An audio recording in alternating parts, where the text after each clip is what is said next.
Ni sampah mana? Jap. Ni beg aku lah. Jangan buang beg aku. Beg kau? Jom. Kau Ha? Kau Dia orang tadi Max tadi kan? Kau algebra berapa? tu apa? Ha? Buku notang kau ke? Ni babak 1. Jadi terbalikkan babak 2. Weh, ada siapa nak? Ni dah Siapa ni? tumpul lah. Man, kau pakai arang ke man? Tak apalah. Kau pakai je lapan aku man. Ya. Weh, terima kasih Nikmat arang aku. Yang XY tu berapa ya man? Oh, yang XY tu jap. Kita ni. Okay, kau kira dia. Kau tambah Y dengan XY kuasa 16. 4. Punya tak cukup biji lah weh. Kau nak pakai kalkulator aku ke? Kau ada kalkulator? Okey lah, pakai kalkulator kau. Man, kau tak makan ni man? Aku nak beli nasi lemak ni. RM2 man. RM2 ke?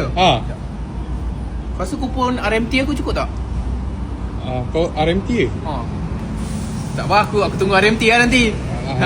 Kau okey makan lu? Man, kau pakai baju semalam ke ni man? Mana ada? Kau tak basuh baju ke? Tak ada lah, mak aku basuh lah hari-hari. Lagipun baju Dexwin ni dia memang cantik lah. Dia memang kau tak perlu basuh pun dia memang tahan lah. Kalis hujan, kalis panas.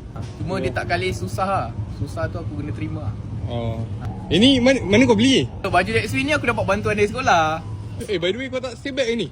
Tak, aku dah janji dengan bapak aku. Balik nanti aku kena tarik jala. Sebab dia dah labur jala lah. Ya weh, jumpa lagi lah. Baik. Assalamualaikum. Man, gimana man? Tak, aku nak balik ni lah. Nak bagi baju ni kat adik aku. Adik aku kasih si petang. Ni untuk apa man? Sabuk, daun pisang. Ni untuk makan malam aku. Nak jadikan pinggan Tak, ni makan malam aku. Daun pisang? Yang sabuk ni untuk buat jadi api. Okay man. Kau nak lah? Tak apa man, aku pakai gas. Okey, aku nak cepat ni.